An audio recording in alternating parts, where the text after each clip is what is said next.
सभी के लिए गुड मॉर्निंग। देखो बच्चों, आज हम लोग अपना एक नया चैप्टर स्टार्ट करने जा रहे हैं जिसका नाम है मानव जनन।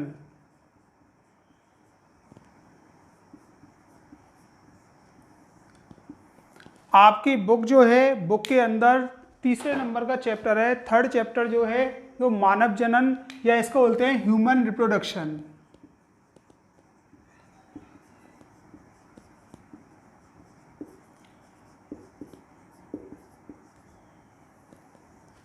ठीक है, ये जो है ना एनसीईआरटी के अंदर जो 12th क्लास है राजस्थान बोर्ड के अंदर, ये चैप्टर 3 अंक का है, 3 अंक का। और इस चैप्टर में से ज़्यादातर जो क्वेश्चन आते हैं ना, या तो आपके लिए 3 अंक का एक ही क्वेश्चन आएगा, 3 नंबर का केवल एक ही क्वेश्चन आएगा। अदरवाइज इसमें से क्या होता है, 1 नंबर का एक क्वेश्चन आता है, 1 अंक का एक क्वेश्चन, और एक क्वेश्चन जो आएगा वो 2 अंक का आएगा, 2 अंक का भी एक क्वेश्चन। या तो एक क्वेश्चन आया ना तो 3 नंबर का, अदरवाइज 2 क्वेश्चन आए तो एक क्वेश्चन 1 अंक का होगा, 1 नंबर का होगा, और एक क्वेश्चन 2 नंबर का होगा। ठीक है, तो यहाँ पे इस चीज़ का ध्यान रखना, 1 अंक वाला जो क्वेश्चन होगा ना उसमें मोस्टली हार्मोन्स के नाम पूछे जाते हैं, हार्मोन्सों के बारे में पूछा जाता है। तो 5-6 हार्मोन्स होंगे, वो आपके इसी चैप्टर में आगे आते हुए जाएंगे, बहुत ज़्यादा मोस्ट है 1 नंबर के लिए। तो हम बात कर रहे हैं सबसे पहले मानव जनन या ह्यूमन रिप्रोडक्शन की बात कर रहे हैं। तो देखो, मानव जनन की बात करें, लास्ट ईयर आप लोगों ने 11th क्लास के अंदर जो लास्ट की यूनिट थी ह्यूमन फिजियोलॉजी की, उस ह्यूमन फिजियोलॉजी के अंदर आपने कई सारे चैप्टर, वो 8 चैप्टर ऐसे थे जो कि हमारे सिस्टम से संबंधित थे। तो वहाँ पे रिप्रोडक्शन सिस्टम जो था वो वहाँ ना दे के आपकी 12th क्लास की बुक में दे दिया है, फर्स्ट यूनिट में ही है। और सबसे पहले हमें ये देखना है कि जनन क्या होता है, जनन या रिप्रोडक्शन क्या होता है, सबसे पहले हमें इसको समझना है। ठीक है, रिप्रोडक्शन, देखो कोई भी सजीव हो, ध्यान से सुनना, कोई भी सजीव हो पृथ्वी पे पाया जाने वाला, उस सजीव के, पृथ्वी पे पाए जाने वाले जो सजीव होते हैं ना, सजीवों की मुख्य विशेषता जो होती है ये होती है कि या तो उनके अंदर, एक तो उनके अंदर उपापचय क्रियाएं पाई जाती हैं, मेटाबॉलिज्म पाया जाएगा, दूसरा उनके अंदर क्या मिलेगी, जनन क्रिया पाई जाती है। तो उपापचय क्रियाएं जो हैं ये आप पिछली साल पढ़ चुके हो, पादपों के अंदर और जंतुओं के अंदर, प्लांट फिजियोलॉजी और ह्यूमन फिजियोलॉजी के अंदर। अब बात आती है किसकी, जनन की। तो जनन का मतलब क्या होता है, जनन का मतलब है कि जो जनक होते हैं, जनक से उसी के समान क्या उत्पन्न होना, संतति उत्पन्न होना, जनक से या जनक जीव से उसी के समान संतति उत्पन्न होना। पहले चैप्टर में, दूसरे में और तीसरे चैप्टर में, ये जो चैप्टर हैं ये जनन से संबंधित हैं। ठीक है ना, तो ये ध्यान रखो, सबसे पहले जनन की परिभाषा क्या होती है कि माता पिता से किसकी प्राप्ति होना, संतति की प्राप्ति होना, या जनक से संतति की प्राप्ति होना, वही क्या कहलाता है, जनन कहलाता है। जनन जो है ये जीवों का एक सबसे मुख्य गुण होता है, यही क्या होगा, मुख्य गुण होगा। अगली बात कि जनन जो होता है, यहाँ पे हम किसके संदर्भ में पढ़ रहे हैं, मानव के संदर्भ में पढ़ रहे हैं, मानव के संदर्भ में। अब मानव जो होता है ना, मानव की हम बात करें लैंगिक रूप से, लैंगिक रूप से मानव जो होता है वो द्विरूपी होता है। ठीक है, अर्थात डायोसियस होता है, अर्थात मानव के अंदर क्या पाई जाती है, लैंगिक द्विरूपता पाई जाती है। ध्यान रखना, मानव के अंदर लैंगिक द्विरूपता पाई जाती है। लैंगिक द्विरूपता से मतलब है कि लैंगिकता के आधार पे या जननांगों के आधार पे मानव जो होता है ना वो 2 रूपों में मिलता है। एक प्राणी ऐसे होंगे जिनमें नर लैंगिक अंग या नर जननांग पाए जाएंगे, और एक प्राणी ऐसे होते हैं जिनमें मादा जननांग पाए जाते हैं। तो नर जननांग और मादा जननांग जो होते हैं वो अलग अलग प्राणियों पे मिलते हैं, इसलिए मानव में क्या मिलती है, लैंगिक द्विरूपता पाई जाती है। ठीक है, अब इसके बाद में अगली आती है कि मानव जो होता है ना, देखो आपके लिए बताया था शुरुआत में फर्स्ट चैप्टर में कि कॉर्डेट्स जो होते हैं वो 5 प्रकार के हैं। कौन कौन से? पिसीज, दूसरा एम्फीबिया, तीसरा है रेप्टिलिया, एवीज और मैमेलिया। ये 5 प्रकार के क्या होते हैं? कॉर्डेट्स होते हैं। ये आपने सबने पढ़े भी हैं। तो पिसीज, एम्फीबिया, रेप्टिलिया, एवीज, ये सारे कैसे होते हैं? अंडप्रजक होते हैं। अर्थात कैसे होंगे? ये अंडज प्राणी होते हैं, ओविपेरस होंगे। और मैमेलिया जो होते हैं ना, ये प्राणी कैसे होते हैं? जरायुज होते हैं। तो मानव जो होता है ना, मानव किस में आएगा? इस मैमेलिया के अंदर आता है। तो मानव भी कैसा प्राणी है? जरायुज प्राणी है। अब जरायुज प्राणी जो हैं, इनकी पहचान क्या होती है? जरायुज प्राणी किसे कहते हैं? जरायुज प्राणी उसे कहते हैं जिनमें भ्रूण जो होता है या गर्भस्थ शिशु जो होता है, गर्भस्थ शिशु, ये गर्भस्थ शिशु माता के गर्भाशय में एक संरचना होती है जिसके द्वारा शिशु जुड़ा हुआ होता है, जिसको हम अपरा या प्लेसेंटा के नाम से जानते हैं। अपरा या प्लेसेंटा, कि गर्भस्थ शिशु जो होता है गर्भाशय के अंदर अपरा या प्लेसेंटा के द्वारा क्या प्राप्त करता हो? पोषण प्राप्त करता हो। तो ऐसे जो जीव होंगे ना, उसी को हम क्या बोलेंगे? जरायुज के नाम से जानेंगे। ठीक है। यदि बाहर कैल्शियम कार्बोनेट के कवच में हो और पीतक से पोषण प्राप्त कर रहे हो तो वो सब क्या होंगे? अंडज। लेकिन गर्भाशय के अंदर अपरा या प्लेसेंटा के द्वारा वो पोषण प्राप्त करते हो तो उनको हम क्या बोलेंगे? जरायुज के नाम से जानेंगे। तो मानव जो होता है ना, मानव कैसा प्राणी होता है? जरायुज प्राणी होता है, सबको पता है ये।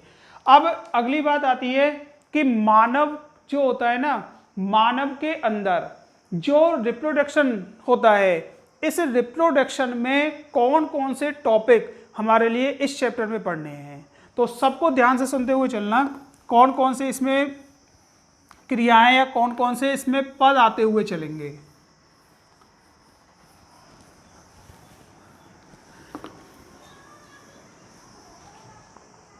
देखो ध्यान से सुनना कि सबसे पहले तो हमें किसके बारे में पढ़ना है? मानव के जनन तंत्र के बारे में पढ़ना है। जनन तंत्र अर्थात जनन तंत्र की हमें संरचना पढ़नी है। जनन तंत्र की संरचना के बाद में इसमें हमें क्या पढ़ना है? स्खलन पढ़ना है।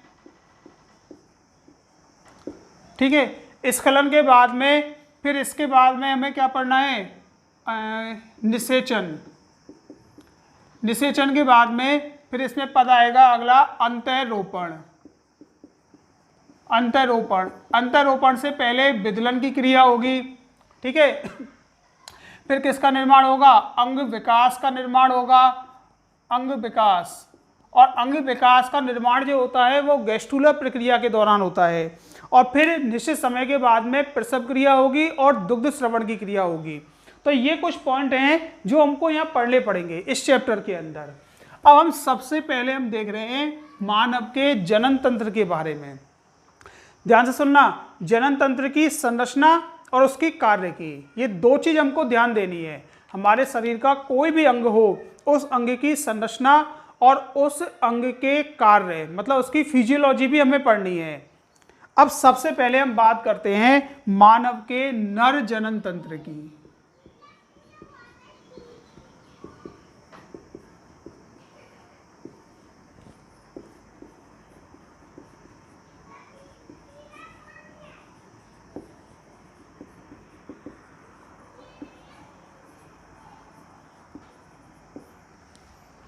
मानव का नर जनन तंत्र या मेल रिप्रोडक्टिव सिस्टम। अब सुनो कि मानव के नर जनन तंत्र की बात कर रहे हैं तो ये चीज आपको पता है कि तंत्र जो होता है, तंत्र कहते हैं अंगों से बनी हुई संरचना, अंगों से निर्मित संरचना जो होती है वही क्या कहलाएगी? तंत्र कहलाती है। निश्चित अंगों से बनी हुई संरचना तंत्र कहलाएगी। अब इस नर जनन तंत्र के अंदर नर जनन तंत्र जो है ये कहाँ स्थित होता है? सबसे पहली चीज देखो, हमारे शरीर के अंदर कोई भी अंग हो, कोई भी तंत्र हो, तो उसकी कहीं ना कहीं पे स्थिति मिलेगी। ठीक है। अच्छा, एक चीज ध्यान रखना आप लोग, हमारा जो शरीर होता है ना, हमारे शरीर में 5 प्रकार की कैविटी होती हैं। कौन कौन सी? सबसे ऊपर की ओर ये जो हमारी मस्तिष्क होता है पूरा, ये कैविटी होती है क्रेनियल कैविटी, मतलब गुहाएं होती हैं हमारे शरीर में। उन गुहाओं के अंदर ही मुख्य अंग स्थित होते हैं। तो सबसे पहले ये हो गई हमारी क्रेनियल कैविटी, ये मस्तिष्क वाली हो गई। दूसरी ये हमारी कॉलर बोन्स होती है, जिसको हम आम भाषा में हसलिया बोलते हैं, कॉलर बोन्स। उसके अलावा ये स्टर्नम हो गई, जहाँ पसलियाँ आके आगे की ओर मिल रही हैं, ये हमारी क्या हो गई? पसलियाँ या रिब्स। पीछे की ओर क्या हो गई? रीढ़ की हड्डी हो गई, मेरुदंड हो गई। और यहाँ बक्ष और उदर को अलग करने वाली एक संरचना होती है डायफ्राम। तो इससे घिरी हुई जो ये संरचना है, इसको बोलते हैं हम थोरेसिक कैविटी या बक्षीय गुहा के नाम से जानते हैं। पहली तो ये हो गई कपाल गुहा, क्रेनियल कैविटी। दूसरी कौन सी हो गई? ये बक्ष गुहा। तीसरी हो गई कमर से लेके और ये डायफ्राम के नीचे कमर से ऊपर, जिसको हम आम भाषा में अपना पेट भी बोलते हैं। ये वाली गुहा कौन सी हो गई? ये जो है एब्डोमिनल कैविटी। ठीक है, उदरीय गुहा हो गई। इसके अलावा क्या होती है? भाई रीढ़ की हड्डी जो होती है उसमें गुहा होती है, जिसको हम स्पाइनल कैविटी के नाम से जानते हैं। और एक गुहा होती है हमारी मुख वाली, जिसको हम बकल कैविटी के नाम से जानते हैं। ये 5 गुहाएं आपने लास्ट ईयर भी पढ़ी होंगी, क्योंकि आपके सिलेबस में थी ये 5 गुहाएं। इन्हीं गुहाओं में ज़्यादातर अंग विकसित होते हैं। ठीक है, इन्हीं गुहाओं के अंदर। तो सबसे पहले तो ये ध्यान रखना कि तंत्र जो होते हैं ना, तंत्र होती है अंगों से बनी हुई संरचना। विशेष प्रकार के अंगों से निर्मित संरचना ही क्या होगी? तंत्र कहलाती है। हमारा शरीर जो होता है ना, हमारे शरीर के अंदर टोटल 9 तंत्र होते हैं। हमारा शरीर जो होता है वो 9 सिस्टम से मिलकर बना हुआ है। ध्यान रखना ये चीज, टोटल 9 तंत्र होंगे। अब ये 9 तंत्र जो हैं, 8 तो आपके लास्ट ईयर ही थे, उसमें 11th क्लास में। एक नहीं था, उसमें त्वचा तंत्र, इंटेग्यूमेंट्री सिस्टम। ये आपके सिलेबस में एनसीईआरटी वाले में नहीं है, केवल 8 तंत्र दे रखे हैं। तो हम यहाँ पे नर जनन तंत्र की बात कर रहे हैं। तो तंत्र का मतलब बताया था कि अंगों से मिलकर बनी हुई संरचना तंत्र कहलाती है। ठीक, अब यहाँ ध्यान देना कि सबसे पहले तो नर जनन तंत्र की हमको स्थिति देखनी है कि ये कहाँ पे होता है, इसकी पोजीशन क्या होती है। कोई भी अंग हो, इससे हमारी आंखों की बात कर रहे हैं, आंख कहाँ स्थित होती हैं, दांत कहाँ पे स्थित होंगे, जीभ कहाँ होगी, फेफड़े कहाँ होंगे, हमारा लिवर कहाँ पे होगा। तो हर अंग की आपको पोजीशन पता होनी चाहिए। तो जनन तंत्र जो होते हैं ना, जनन तंत्र ये हमारे पेल्विस क्षेत्र में या श्रोणी भाग जो होता है, श्रोणी क्षेत्र,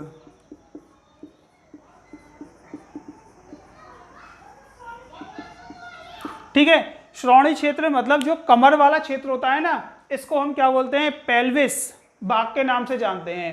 तो नर हो या मादा जनन तंत्र हो, दोनों का ध्यान रखना। ये कहाँ पे स्थित होते हैं? श्रोणी भाग में या पेल्विस क्षेत्र में पाए जाते हैं। और पेल्विस क्षेत्र जो होता है, पेल्विस क्षेत्र के भी पेरिटोनियम क्षेत्र में, ठीक है, पेरिटोनियम क्षेत्र में ये पाए जाते हैं। तो सबसे पहले तो स्थिति ध्यान रखना आप लोग, कई बार ये आ जाते हैं, कई एग्जामों में ये पूछे गए हैं कि स्थिति कहाँ पे होती है इनकी। तो पेल्विस क्षेत्र के पेरिटोनियम क्षेत्र में या पेरिटोनियम भाग में स्थित होते हैं। अगली बात कि इसके अंदर कौन कौन से अंग होते हैं। जनन तंत्र जो होता है ना, जनन तंत्र के अंदर 2 प्रकार के, जनन तंत्र ही नहीं, कोई भी तंत्र हो, XYZ कोई भी तंत्र हो, उसमें 2 ही प्रकार के अंग होते हैं। 2 प्रकार के अंग कौन कौन से? सबसे पहले तो आता है मुख्य अंग,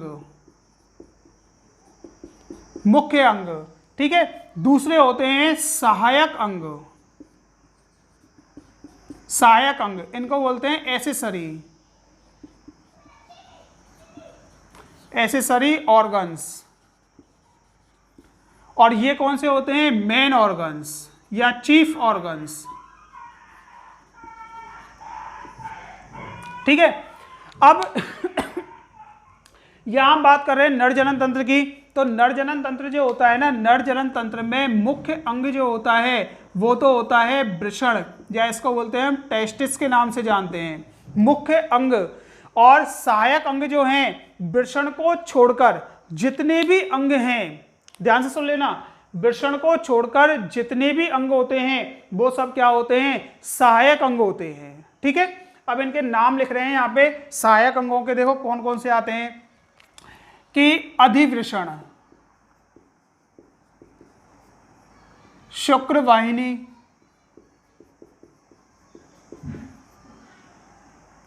स्खलन वाहिनी,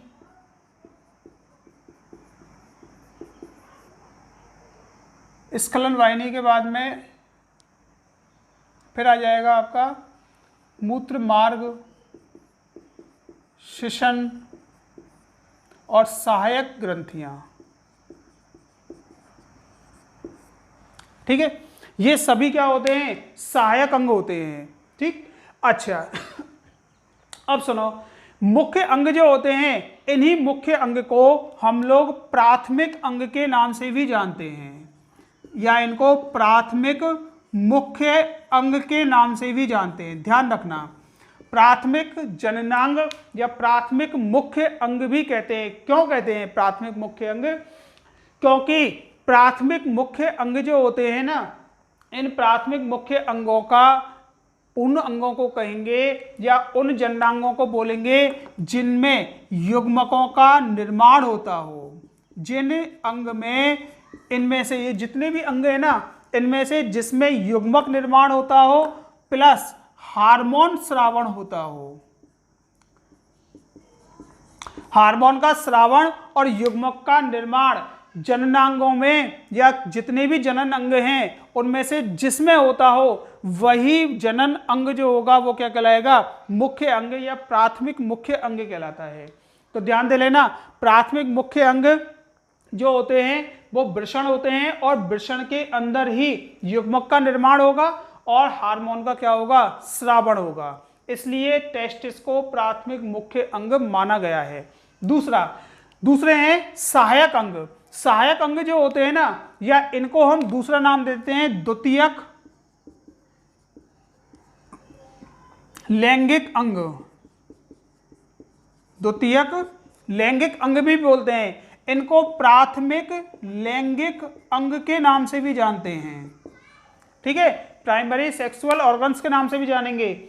और सहायक अंग जो होते हैं इनको हम द्वितीयक लैंगिक अंग या सेकेंडरी सेक्सुअल ऑर्गन्स के नाम से भी इनको जानते हैं। अब ये दो प्रकार के होते हैं। दो प्रकार के कौन कौन से? एक तो होते हैं पेयर्ड और एक होते हैं नॉन पेयर्ड। पेयर्ड और एक होंगे नॉन पेयर्ड। अर्थात ये कैसे होते हैं, जोड़ीदार होंगे, जोड़ीदार। और ये कैसे होते हैं, गैर जोड़ीदार।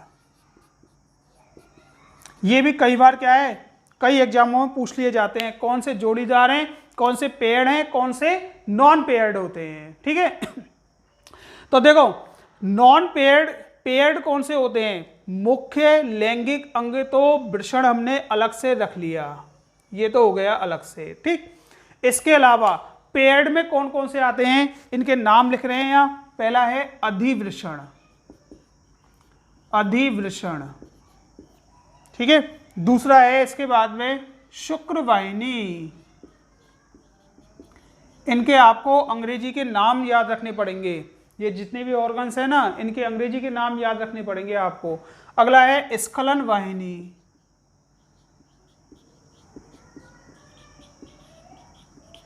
स्खलन वाहिनी। इसके बाद में शुक्राशय, इधर लिख रहा हूं इसी में, शुक्राशय। शुक्राशय के बाद में हो गई झिल्ली है, प्रोस्टेट सिंगल। ठीक है, और नॉन पेयर्ड जो होते हैं ना, नॉन पेयर्ड में कौन कौन से आते हैं? नॉन पेयर्ड के अंदर आएंगे आपके, एक तो मूत्र मार्ग, दूसरा शिशन, काउपर ग्रंथि और प्रोस्टेट। ये कैसे होते हैं? नॉन पेयर्ड होते हैं। ठीक है, तो पेड और नॉन पेड कौन कौन से हैं वो आपके सामने ही हैं। एक और होते हैं नॉन पेड के अंदर, ठीक है यहाँ तक। अब सुनना है इसके बाद में, ये तो हो गए नर जनन तंत्र के अंग कौन कौन से हैं उसके बारे में। एक बार फिर से रिपीट कर रहे हैं हम लोग कि हम मानव जनन तंत्र के बारे में पढ़ रहे हैं। तो मानव जनन तंत्र जो होता है ना, मानव जनन तंत्र को दो भागों में बांटा है, इसीलिए मानव जो होता है वो लैंगिक द्विरूपता को प्रदर्शित करता है, क्योंकि उसमें नर जनन और मादा जनन भाग दोनों अलग अलग प्राणियों पे होते हैं, डायोसियस होते हैं ये। दूसरी बात कि मानव के अंदर यदि हम सबसे पहले नर जनन तंत्र की बात करें तो नर जनन तंत्र जो होता है ये कहाँ पे स्थित होगा, जो पेल्विस रीजन होता है, पेल्विस क्षेत्र जो होता है, कमर वाला जो क्षेत्र होगा उस क्षेत्र के पेरिटोनियम भाग में, वहां पे निचले भाग में ये स्थित होता है। अगला, इनके मानव जनन तंत्र में दो प्रकार के अंग पाए जाते हैं, एक तो होते हैं चीफ ऑर्गन्स और एक होते हैं एसेसरी ऑर्गन्स। ठीक है, चीफ ऑर्गन्स में ध्यान रखना, केवल वृषण को याद रखना कि मुख्य अंग जो होता है, मुख्य नर जननांग जो होता है वो वृषण होता है, और इसी को हम प्राथमिक मुख्य अंग के नाम से भी जानते हैं या इसको प्राथमिक लैंगिक अंग के नाम से जानते हैं। क्यों जानते हैं? क्योंकि ये युग्मकों का निर्माण करते हैं और ये क्या करते हैं, हार्मोन्सों का स्रावण करते हैं। तो जो अंग युग्मकों का निर्माण करते हो प्लस हार्मोन का स्रावण करते हो वो अंग कौन से होते हैं, प्राथमिक लैंगिक अंग होते हैं। सबको ये क्लियर हो गया होगा। दूसरा है द्वितीयक लैंगिक अंग किसे कहेंगे, द्वितीयक लैंगिक अंग उन्हें कहते हैं जो युग्मकों का युग्मक बहन में या युग्मक स्थानांतरण में सहायक होते हों, युग्मक स्थानांतरण में सहायक जो होते हैं या युग्मकों की गति के लिए जो सहायक होते हैं या युग्मकों का जो वहन करते हैं, युग्मकों का परिवहन करेंगे, वो कौन से होते, सहायक अंग होते हैं। और ये दो प्रकार के होते हैं, पेयर्ड और नॉन पेयर्ड, दो प्रकार के अंग होते हैं। इन्हीं को हम द्वितीयक लैंगिक अंग के नाम से जानते हैं। तो क्वेश्चन यहाँ पे कौन सा उठ रहा है कि मुख्य नर जनन अंग कौन सा होता है, वृषण होता है। ठीक है, मुख्य नर जनन अंग वृषण या टेस्टिस होता है, और इसको हम प्राथमिक लैंगिक अंग क्यों मानते हैं, प्राइमरी सेक्सुअल ऑर्गन्स क्यों मानते हैं इसको, क्योंकि इसमें युग्मक निर्माण और हार्मोन स्रावण की क्रिया होती है। ठीक है, अगला, इन नामों में से कोई सा भी आ जाए तो इसका ये सब कौन से होते हैं, द्वितीयक। तो द्वितीयक क्यों बोलते हैं इनको, क्योंकि ये युग्मकों का परिवहन करते हैं, इसलिए इनको द्वितीयक ऑर्गन्स के नाम से जाना जाता है। ठीक है यहाँ तक। अब इसके बाद में हम लोग एक एक अंग को लेके चल रहे हैं, एक एक अंग को, और ध्यान से इनको सुनते हुए चलना। बहुत सिंपल हैं और एक बार से ही शायद समझ में आपके आ भी जाएंगे।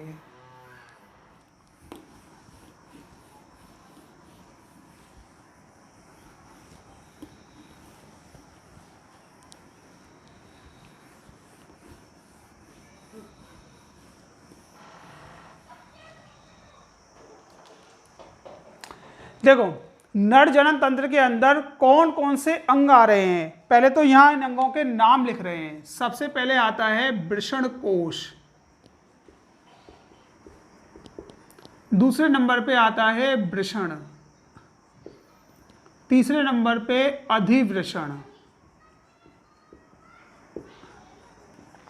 चौथे नंबर पे आती है शुक्र वाहिनी, पांचवें नंबर पे आती है स्खलन वाहिनी, छठवें नंबर पे मूत्र मार्ग, और सातवें नंबर पे आता है शिशन,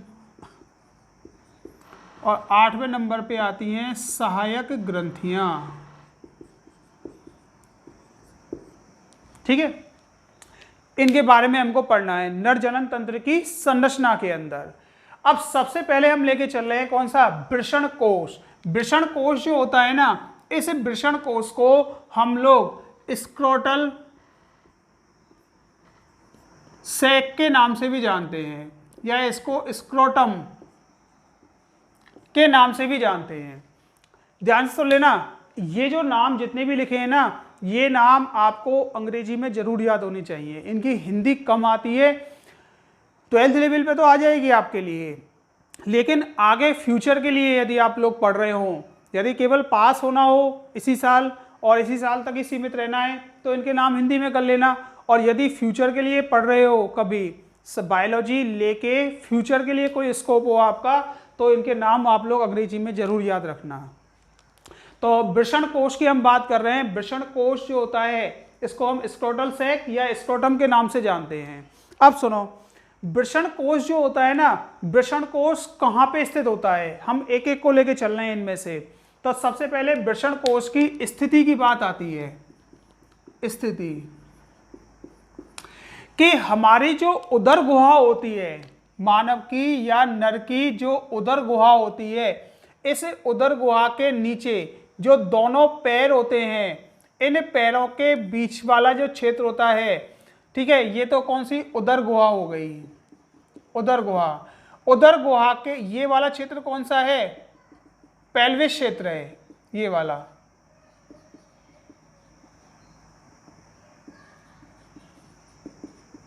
पेल्विस क्षेत्र जो कमर वाला क्षेत्र होता है। तो दोनों पैरों के मध्य का जो क्षेत्र होता है ना, ये वाला, इस भाग को हम बोलते हैं पेरिटोनियम क्षेत्र, पेरिटोनियम। ठीक है, पेरिटोनियम क्षेत्र के नाम से जानते हैं। दोनों पैरों के मध्य का जो क्षेत्र है पेरिटोनियम। तो सबसे पहले वृषण कोश की स्थिति हम देखें तो ये कहाँ पे स्थित होते हैं, पेरिटोनियम क्षेत्र में स्थित होते हैं, पेरिटोनियम में। दूसरा, इनकी जो संरचना होती है ना, ये एक थैलेनुमा संरचना के रूप में रहते हैं। वृषण कोश जो होती है या वृषण कोश जो होता है वो एक थैलेनुमा संरचना के रूप में होता है, और इसके अंदर ध्यान से सुनना, ये उदर गुहा से बाहर पेरिटोनियम क्षेत्र में लटके हुए रहते हैं। इसमें क्या होता है कि सबसे बाहर की ओर एक पतला ढीला डाला स्तर पाया जाता है। सबसे बाहर की ओर एक पतला ढीला डाला सा स्तर पाया जाएगा जिसपे क्या रहते हैं, रोम पाए जाते हैं। ये सबसे बाहर की ओर।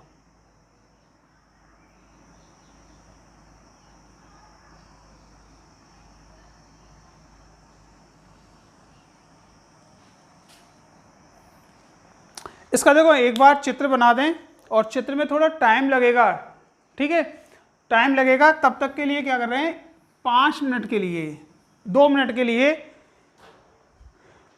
वीडियो पॉज कर रहे हैं।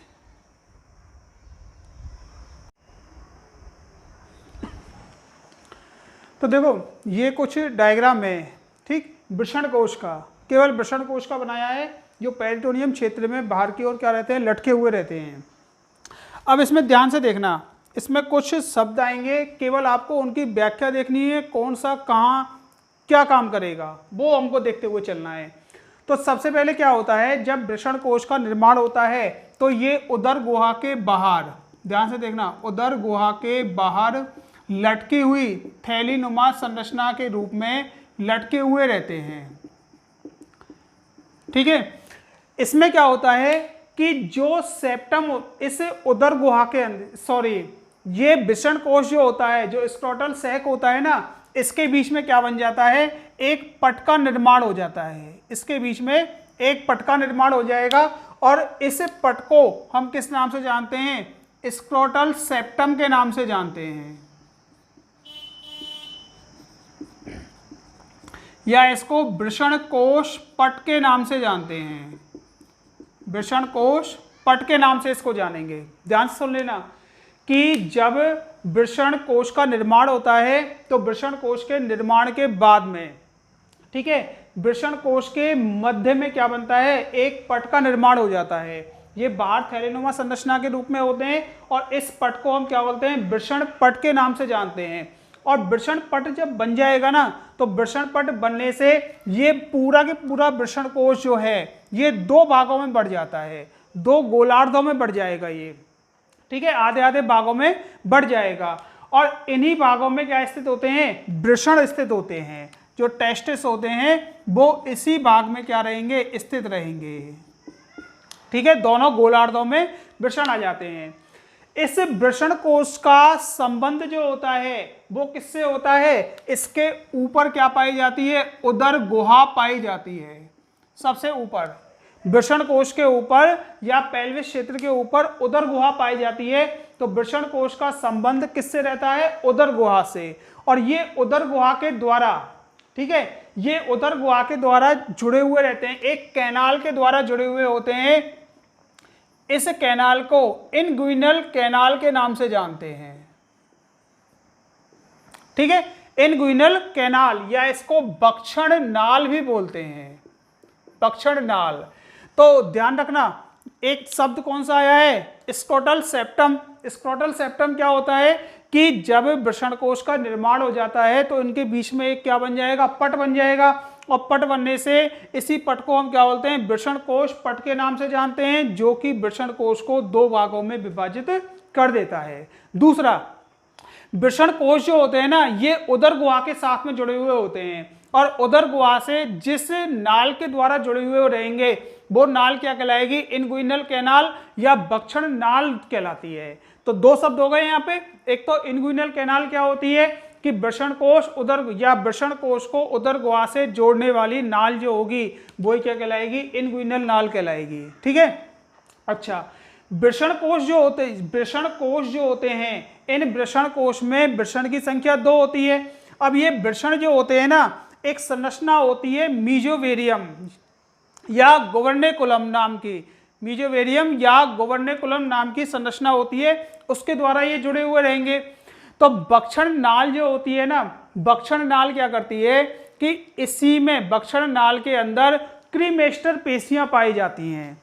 क्रीमेस्टर, ये इस प्रकार से कई सारी क्या मिलेंगी? क्रीमेस्टर पेशियां पाई जाती हैं। ये रही, ये सारी क्रीमेस्टर पेशियां हैं। इनको बढ़ा देंगे आगे।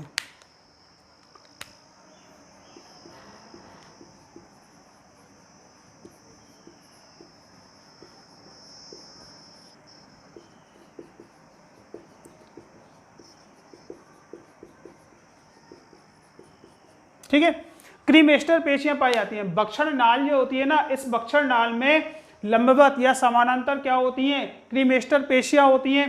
इन क्रीमेस्टर पेशियों का काम क्या होता है? इन क्रीमेस्टर पेशियों का काम होता है कि जो ये वृषण होता है ना, ये वृषण जो होगा, जैसे ये वृषण है, इस वृषण को पकड़े रहने का, ऊपर से इससे ये कहती हैं जुड़ी, और इस वृषण को, इस वृषण कोश की जो नीचे की सतह होती है, इससे थोड़ा सा उठा के रखती हैं, ठीक है। इससे थोड़ा सा ये क्या रखेंगी? क्रीमेस्टर पेशियां उठा के रखने का काम करेंगी। तो क्रीमेस्टर पेशियों का काम क्या होता है? वृषण कोश को थोड़ा सा ऊपर की ओर उठाकर रखने का काम होता है। अब सुनो, ये जो दोनों भाग होते हैं ना, जहां पे इनग्विनल कैनाल पाई जाती है, इनग्विनल कैनाल जहां पाई जाती है, ये वाले स्थल जो होते हैं, इनको हम स्पर्मेटिक कॉर्ड के नाम से जानते हैं। Spermatic cord. अब स्पर्मेटिक कॉर्ड क्या होती है? स्पर्मेटिक कॉर्ड ये वो स्थान होता है, वो वाला भाग होता है जो कि वृषणों से जुड़ा हुआ रहता है। यहाँ पे उदर गुहा है, पूरे में उदर गुहा है ये, ठीक है। और उदर गुहा का यही भाग कहाँ है? उदर गुहा से ये रास्ता आ रहा है कहाँ पे? वृषणों के लिए, टेस्टिस के लिए इधर से ये वाला रास्ता आ रहा है। तो ये जो भाग होते हैं ना, या स्पर्मेटिक कॉर्ड जो होती है, इसी स्पर्मेटिक कॉर्ड के द्वारा ये वृषण जो होते हैं वो उदर गुहा के संपर्क में रहते हैं, ठीक है, उदर गुहा से जुड़े रहने का काम करेंगे। दूसरा, यहाँ पे जो कैनाल पाई जा रही है, जो कैनाल इस वृषण कोश को उदर गुहा से जोड़ने का काम कर रही है, वो कौन सी कहलाती है? इनग्विनल कैनाल या बक्षण नाल कहलाती है। और बक्षण नाल में क्या होती हैं? क्रीमेस्टर पेशियां पाई जाती हैं। और ये क्रीमेस्टर पेशियां जो होती हैं, ये रेखित पेशियां होती हैं, रेखित पेशियां होंगी, ठीक है। ऊपर से नीचे की ओर चल रहे हैं हम लोग, रेखित पेशियां होंगी। और इन पेशियों के अंदर या क्रीमेस्टर पेशियों के समानांतर इनमें क्या क्या होते हैं? इनमें एक तो ऑटोनॉमिक नर्व पाई जाती है, या इनमें स्वायत्त तंत्रिका पाया जाता है, ठीक है। इसी क्रीमेस्टर, ये जो क्रीमेस्टर पेशियां आ रही है ना, इन्हीं क्रीमेस्टर पेशियों में क्या होती हैं? ऑटोनॉमिक नर्व पाए जाएंगे। इसके अलावा धमनी व शिराएं, धमनी और शिरा, अर्थात रुधिर धमनियां या रुधिर वाहिनियां भी इसके अंदर पाई जाती हैं। ठीक है, स्वायत्त तंत्र का रुधिर वाहिनियां और एक होती है वासा डिफरेंस या शुक्र वाहिनी। शुक्र वाहिनी भी इसी क्रीमेस्टर पेशियों में पाई जाती हैं या क्रीमेस्टर पेशियों के समानांतर पाई जाती हैं। और ये यहाँ से और यहाँ तक का पूरा जो भाग होता है, यहाँ से और यहाँ तक का पूरा भाग है, इस भाग को हम क्या बोल रहे हैं, स्पर्मेटिक कॉर्ड के नाम से जान रहे हैं। आगे समझ में? तो फिर से सुन लेना एक बार। हम लोग वृषण कोश की संरचना पढ़ रहे हैं, थोड़ी डीपली है लेकिन समझ में आ जाएगी। वृषण कोश जो होते हैं ना, वृषण कोश उदर गुहा के बाहर थैलेनुमा संरचना के रूप में पाए जाते हैं। ठीक है, अब हम लोग ऊपर से नीचे की संरचना देख रहे हैं कि जब वृषण कोश का निर्माण होता है तो निर्माण के बाद में वृषण कोश के बीच में क्या बन जाता है, एक सेप्टम बन जाता है। एक सेप्टम बन जाएगा, एक पट बन जाएगा, जिससे वृषण कोश कितने भागों में बढ़ जाएगा, 2 भागों में बढ़ जाता है। ठीक है, ये 2 भाग यहाँ हो गए। इन दोनों भागों का संबंध जो होता है या वृषण कोश जो होता है ना, वृषण कोश का इस पूरे का संबंध किससे होता है, उदर गुहा से। तो उदर गुहा से इस वृषण कोश को जोड़ने के लिए एक कैनाल पाई जाती है जिसको हम इनगुइनल कैनाल या इसको हम बक्षण नाल के नाम से जानते हैं। ठीक है, अगली बात कि इन दोनों वृषण कोश गोलार्ध जो होते हैं, इनके अंदर एक एक क्या होते हैं, वृषण होते हैं। ये वृषण जो होते हैं ना, ये वृषण इसी इनगुइनल कैनाल के द्वारा कहाँ पे आते हैं, इसमें वृषण कोश में आते हैं। देखो वृषण जो होता है ना, इन वृषण का निर्माण जो होता है उदर गुहा में होता है। ध्यान से सुन लेना, वृषण का निर्माण उदर गुहा में होता है। और ये लगभग जब गर्भस्थ शिशु, जब माता के गर्भ में गर्भस्थ शिशु 7वें महीने के अंत में आता है, मतलब जैसे ही गर्भस्थ शिशु को 8वां महीना प्रारंभ होता है, उसी समय यहाँ से उदर गुहा में जो वृषण बने हैं ना, या उदर गुहा के अंदर जो वृषण बने हैं, वो वृषण अपनी अपनी तरफ के किस में आ जाते हैं, वृषण कोश में आ जाते हैं। और किस रास्ते से आएंगे, इसी इनगुइनल कैनाल वाले रास्ते से आएंगे। तो इनगुइनल कैनाल वाला जो रास्ता है, जहाँ से वृषण जो होते हैं अपनी अपनी साइड के वृषण कोश में आ जाते हैं। तो ध्यान रखना, वृषण का निर्माण उदर गुहा में हो रहा है, लेकिन 7वें महीने के अंत में या 8वें महीने के प्रारंभ में ये कहाँ जाते हैं, उदर गुहा से वृषण कोशों में आ जाते हैं। ठीक है, और किस रास्ते से आएंगे, इसी इनगुइनल कैनाल, क्योंकि इनगुइनल कैनाल के द्वारा ही तो ये उधर से जुड़े हुए हैं, तो उसी रास्ते से ये आते हुए चलेंगे अपनी अपनी साइड में। अच्छा, इस इनगुइनल ये इनगुइनल कैनाल जो होती है ना, इनगुइनल कैनाल ये वाला जो रास्ता होता है पूरा, जिसके द्वारा ये उदर गुहा वृषण से जुड़ी हुई है। ठीक है, या वृषण को उदर गुहा से जोड़ने वाला जो भाग होता है, इसको बोलते हैं हम स्पर्मेटिक कॉर्ड के नाम से जानते हैं। ठीक, वृषण को उदर गुहा से जोड़ने वाला जो होता है वो होता है स्पर्मेटिक कॉर्ड। और इसी स्पर्मेटिक कॉर्ड के अंदर इनगुइनल कैनाल होगी। इनगुइनल इसमें क्या होती हैं, रेखित पेशियां होती हैं, क्रीमेस्टर पेशियां होती हैं। और क्रीमेस्टर पेशियों के समानांतर ही इसमें स्वायत्त ऑटोनोमिक नर्व होंगी या ऑटोनोमिक नर्व होती हैं, धमनी और शिराएं होती हैं, आर्टरी और वेन भी मिलेंगी। इसके अलावा वासा डिफरेंस भी इसके अंदर पाई जाती है, शुक्र वाहिनी पाई जाती है। तो ध्यान देना, स्पर्मेटिक कॉर्ड जो होती है, स्पर्मेटिक कॉर्ड क्या होती है कि उदर गुहा, वृषण को उदर गुहा से जोड़ने वाली संरचना। ध्यान से सुन लेना, वृषण को उदर गुहा से जोड़ने वाली संरचना क्या कहलाएगी, स्पर्मेटिक कॉर्ड कहलाएगी। और इस स्पर्मेटिक कॉर्ड में रेखित पेशियां पाई जाती हैं। कौन सी, क्रीमेस्टर पेशियां पाई जाती हैं। ये क्रीमेस्टर पेशियां क्या करती हैं, ये जो क्रीमेस्टर पेशियां आ रही हैं, ये इस वृषण को थोड़ा सा ऊपर की ओर उठा के रखती हैं। ठीक है, थोड़ा सा ऊपर की ओर रखेंगी, मतलब निचला जो तल होता है ना, तल से थोड़ा सा ऊपर की ओर उठा के रखने का ये काम करती हैं। और इन्हीं क्रीमेस्टर पेशियों के समानांतर स्पर्मेटिक कॉर्ड में क्या क्या होती है, स्वायत्त तंत्रिका होती है या ऑटोनोमिक नर्व पाई जाती है, धमनी और स्नायवी या रुधिर वाहिनियां भी पाई जाती हैं और शुक्र वाहिनी पाई जाती है। ठीक है, क्रीमेस्टर पेशियों के समानांतर यहीं पे क्या मिलेंगी, रुधिर की वाहिनी का रुधिर वाहिनियां भी मिलेंगी, ऑटोनोमिक नर्व भी इसके अंदर पाई जाएंगी। इसके अलावा शुक्र वाहिनी जो अधिवृषण से निकलेगी, शुक्र वाहिनी भी इसके अंदर पाई जाएगी। इस प्रकार से होती है। ठीक है यहाँ तक। अच्छा, अब सुनो, एक क्वेश्चन ये है कि वृषण का निर्माण किसमें होता है, उदर गुहा में। ये बता दिया आपको कि जो ये वृषण है, वृषण का निर्माण उदर गुहा में होता है और ये उदर गुहा से 7वें महीने के अंत में इस इनगुइनल कैनाल के रास्ते से कहाँ आते हैं, अपने अपने साइड के वृषण कोश में आ जाएंगे। ठीक है, यहाँ आ गए दोनों वृषण जो हैं, यहाँ आ गई।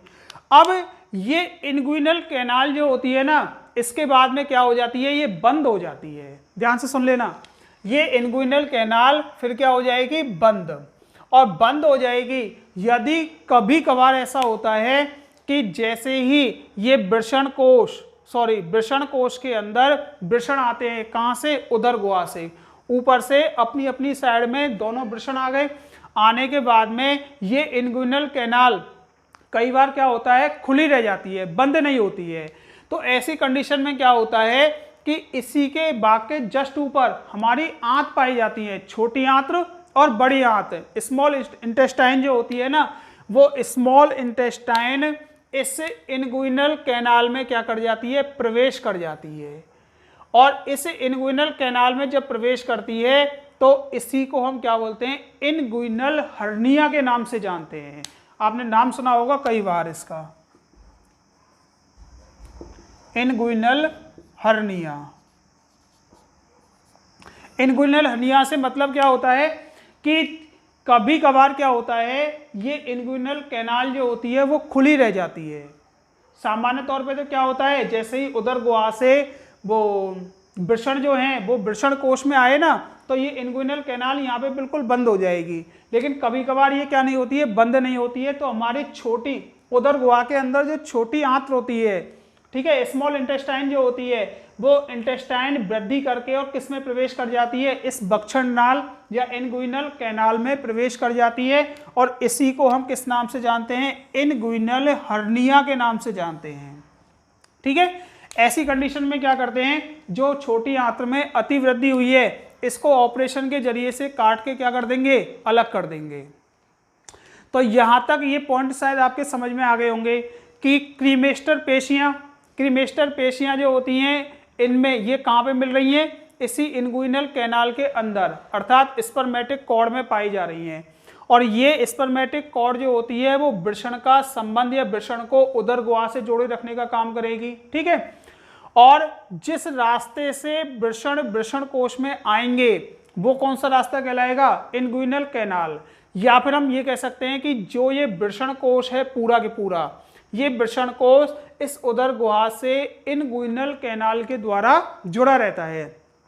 आपके नोट्स में पीडीएफ में एक एक लाइन बिल्कुल साफ साफ लिखी है कि किसका क्या काम होता है। ठीक है दूसरा कि इस भक्षण नाल में क्या होता है, जो स्पर्मेटिक कॉर्ड होती है, इसमें रेखित पेशियां पाई जाती हैं, जिनको हम क्या बोलते हैं, क्रीमेस्टर पेशियों के नाम से जानते हैं। क्रीमेस्टर पेशियों का देखो एक कार्य तो इसका ये है कि ये वृषण को थोड़ा सा ऊपर की ओर उठा के रखती है। ठीक है, ये सिर से पकड़ लिया, यहाँ से थोड़ा सा इसको उठा के रखेगी अदर। और इसमें क्रीमेस्टर पेशियों के समानांतर ही स्वायत्त तंत्रिकाएं, धमनी शिराएं और शुक्र वाहिनी इसके अंदर पाई जाती हैं। ठीक है यहाँ तक।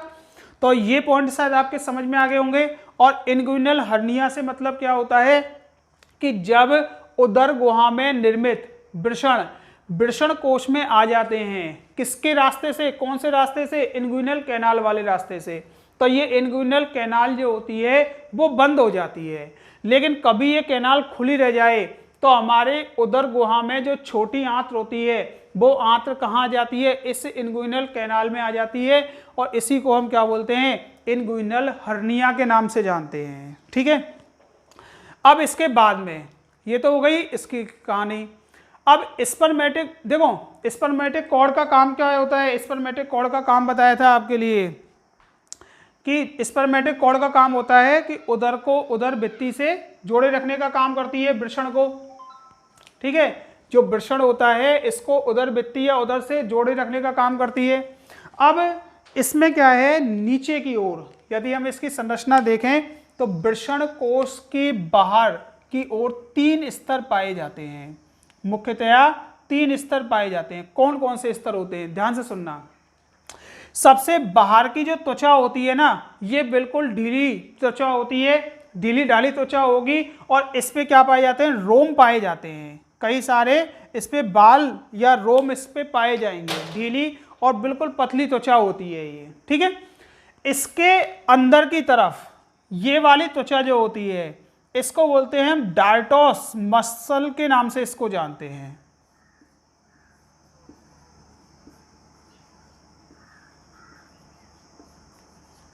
या डार्टोस पेशी के नाम से, क्योंकि मसल का पता है, मसल किसे बोलते हैं, पेशियों को बोलते हैं।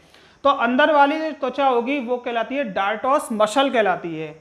और ये डार्टोस मसल जो होती है ना, ये क्या करती है, इसी के कारण, ध्यान से सुन लेना, इसी के कारण क्या होता है, इस वृषण में फैलने और सिकुड़ने की क्षमता होती है। ठीक है, जब शरीर का ताप अधिक होता है, वातावरण का ताप अधिक होता है, उस कंडीशन में डार्टोस पेशियां जो होती हैं ना, इनमें प्रसार होता है और प्रसार होने पे ये इनकी भित्तियों को क्या कर देंगी, फैला देंगी, जिससे वृषण जो होता है, वृषण कोश जो होगा वो नीचे की ओर लटकने लगेगा और सर्दी के दिनों में ताप क्या होगा, कम होगा। तो ऐसी कंडीशन में ये क्या करती हैं, इन वृषणों को उदर गुहा के पास में ले जाएंगी।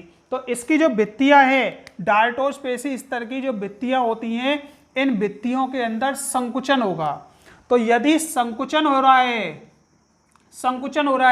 तो संकुचन होने से वृषण कोश का आकार कम होता है। ठीक है, और यदि इनके अंदर क्या हो रहा है, प्रसार हो रहा है, प्रसार, तो इसका मतलब वृषण कोश में क्या हो रहा है, फैलाव हो रहा है।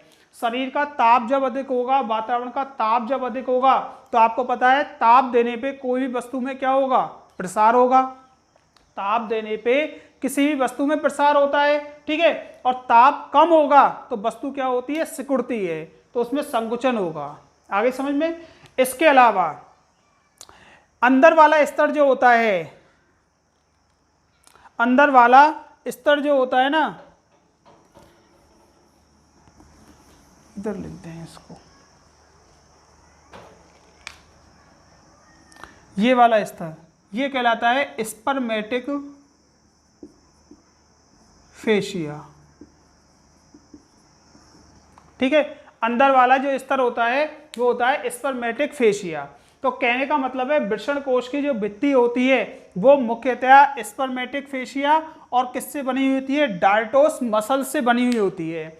स्पर्मेटिक फेशिया जो होती है ना, ये एक प्रोटीन लेयर होती है, या हम ये कह सकते हैं कि ये क्या होती है, एक प्रोटीन होती है स्पर्मेटिक फेशिया जो है। ठीक है यहाँ तक। तो ये वृषण कोश की संरचना के कुछ भाग हैं।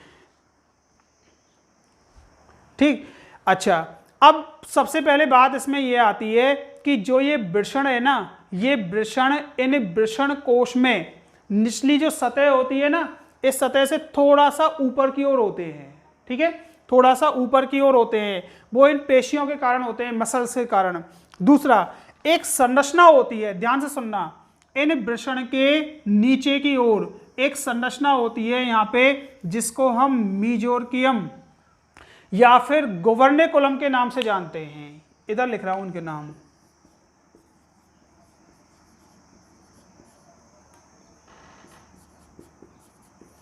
मीजोरकियम या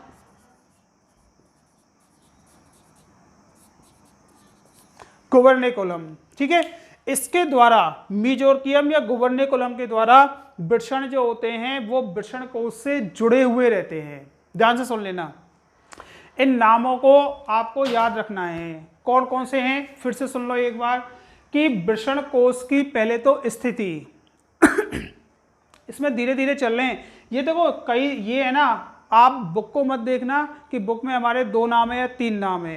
यदि आगे तक पढ़ रहे हैं आप लोग तो फिर आपके लिए सब काम के हैं, और इसमें क्वेश्चन कौन कौन से आए हैं वो भी बता देंगे। जैसे आपके सेकंड चैप्टर में बताए थे ना, लघु बीजाणु जनन और उससे संबंधित जितने भी क्वेश्चन आए हैं, लघु बीजाणु, गुरु बीजाणु, वो सारे आपके नोट्स पीडीएफ में हैं।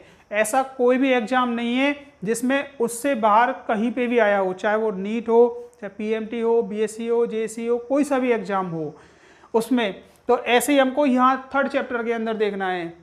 तो सबसे पहले हम देख रहे हैं कि किसी भी अंग के बारे में हम लोग पढ़ें तो उस अंग की स्थिति को आप देखो, वो कहाँ पे स्थित होता है। तो हम लोग नरजनन तंत्र में सबसे पहला लेके चल रहे हैं स्क्रोटल सैक या स्क्रोटम के बारे में हम लोग पढ़ रहे हैं, या वृषण कोश के बारे में हम लोग पढ़ रहे हैं।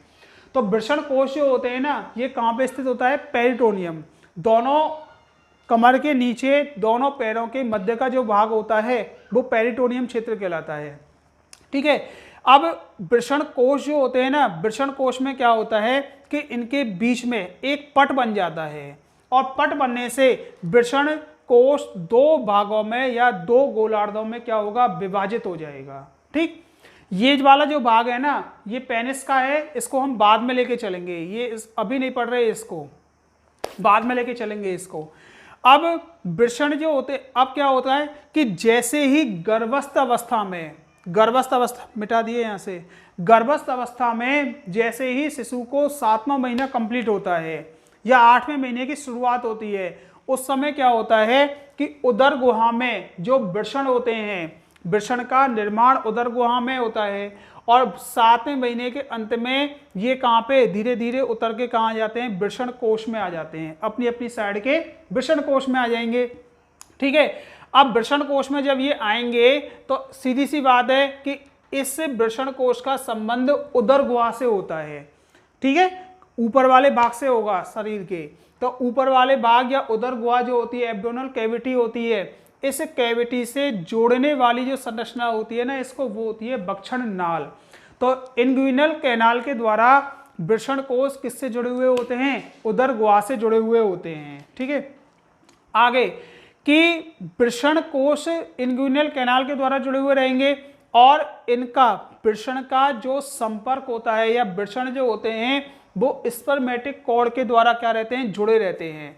उदर गुहा से स्पर्मेटिक कॉर्ड के द्वारा ये जुड़े हुए रहेंगे, और इसी स्पर्मेटिक कॉर्ड में रेखित पेशियां पाई जाती हैं, जिनको हम क्या बोलते हैं, क्रीमेस्टर पेशियों के नाम से जानते हैं। और ये क्रीमेस्टर पेशियां जो होती है ना, वो इसी इंग्विनल कैनाल वाले या फिर ये जो स्पर्मेटिक कॉर्ड, ये पूरा भाग जो होता है ना, ये स्पर्मेटिक कॉर्ड कहलाता है, ये वाला भाग। और ये ऊपर का जो भाग है ये वाला, ये कहलाता है इंग्विनल कैनाल वाला भाग। तो इंग्विनल स्पर्मेटिक कॉर्ड जो होती है, इसके अंदर क्रीमेस्टर पेशियां हैं, ये वृषण को ऊपर से पकड़े रहने का काम करेंगी। ठीक है, थोड़ा सा उसको उठा के रखेंगी ये क्रीमेस्टर पेशियां जो हैं। और क्रीमेस्टर पेशियों के समानांतर ही इसमें क्या मिलती हैं, तंत्रिका कोशिकाएं पाई जाती हैं, रुधिर वाहिनियां इसके अंदर पाई जाती हैं। इसके अलावा वृषण के ऊपर जो अधिवृषण है, अधिवृषण से शुक्र वाहिनी निकलती है, वो शुक्र वाहिनी भी इसी के अंदर पाई जाती है। ठीक है, अपनी अपनी साइड के में आ गया होगा यहाँ तक समझ में। अच्छा, कभी कभी क्या होता है कि उदर गुहा से जैसे ही कौन वृषण किस में आए, इसमें वृषण कोश में आ गए, तो सामान्य तौर पे तो इंग्विनल कैनाल बंद हो जाती है। लेकिन यदि ये इंग्विनल कैनाल खुली रह जाए तो छोटी आंत भी इस इंग्विनल कैनाल में आ जाती है। इसी को हम इंग्विनल हर्निया के नाम से जानते हैं, जिसको ऑपरेशन के जरिए से ही हटाएंगे फिर। ठीक, अगली बात कि वृषण जो होते हैं ना, वो इस वृषण कोश में एक संरचना होती है मीजोरकियम या गुवर्नेकुलम, इससे ये जुड़े हुए रहते हैं। ठीक है, मीजोरकियम और गुवर्नेकुलम, इसके द्वारा वृषण कोश से जुड़े हुए रहते हैं। एक ही नाम है ये, कोई सा भी आ जाए इनमें से, दोनों एक ही हैं। अब बात आती है कि वृषण कोश की जो भित्तियां होती हैं, ये भित्तियां 3 तरह की होती हैं। सबसे बाहर की ओर तो डीली डाली त्वचा पाई जाती है, इस पर रोम पाए जाते हैं। दूसरा, उसके अंदर की ओर कौन से डार्टोस पेशियां पाई जाती हैं। इन्हीं डार्टोस पेशियों के कारण इस वृषण में फैलने और संकुचित होने की क्या होगी, क्षमता होगी। ठीक है, और अंदर की ओर कौन सा होगा, स्पर्मेटिक फेशिया, ये एक प्रकार का प्रोटीन स्तर होता है स्पर्मेटिक फेशिया जो है। तो ये पहला पॉइंट हो गया आपका वृषण कोश। इनके नामों को जरूर ध्यान रखना। क्रीमेस्टर पेशियों का काम क्या है? क्रीमेस्टर पेशियों का काम बताया था कि वृषण को थोड़ा सा ऊपर की ओर उठा के रखने का काम होता है, ठीक है। और ये इसी इंग्विनल कैनाल वाले रास्ते में या स्पर्मेटिक कॉर्ड जो होती है वहां पे ये पाई जाती है दोनों तरफ। इसका एक काम और है क्रीमेस्टर पेशियों का कि ये क्या करती हैं, डार्टोस पेशियां जो होती हैं, डार्टोस पेशियों का काम होता है वृषण के अंदर फैलाव और संकुचन को प्रेरित करना, ठीक है। इसमें एक सहायक होंगी। तो क्रीमेस्टर पेशियां जो होती हैं वो डार्टोस पेशियों की तरह भी वृषण कोश के अंदर फैलाव और संकुचन जो होता है इसमें क्या होंगी, ये सहायक होंगी, ठीक है ना। तो ये कुछ पॉइंट हैं, इनको जरूर ध्यान रखना, ये आप नोट कर लेना चाहो तो, क्योंकि ये क्वेश्चन कई एग्जाम में आए हुए हैं, ठीक है। अगर आप लोग नीट के बेस से या और किसी कंपटीशन के बेस से पढ़ रहे हो तब तो आपको ये पढ़ने ही पड़ेंगे। अदरवाइज 10+2 या 12th में पास होने के मकसद से पढ़ रहे हो तो फिर कोई दिक्कत नहीं, इनको छोड़ देना। जो आपके कोर्स में है 2 नाम या 1 नाम जो भी है उसी को आप लोग पढ़ना, उसी को ध्यान से देखना बस। अब इसके बाद में अगला आता है दूसरा नाम है वृषण। एक बार टाइम देख ले कितना रह गया। देखो दूसरा है वृषण।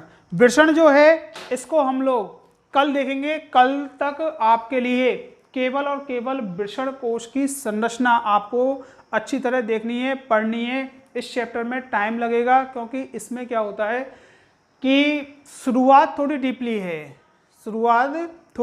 है और इसको हम आसानी से समझते हुए चलेंगे। तो सबसे पहले हम एक एक अंग को देख रहे हैं वृषण को, उसके बाद में तो ये सरल हैं, इसी में थोड़ा टाइम लग रहा है। तो इसमें आप लोग जितने भी पॉइंट है ना सबको एक बार ध्यान से फिर से पढ़ना। समझ में नहीं आए हो तो आप बताना, कमेंट्स करना या कॉल कर देना, और नेक्स्ट हम अगली वीडियो में देखेंगे, ठीक है। धन्यवाद।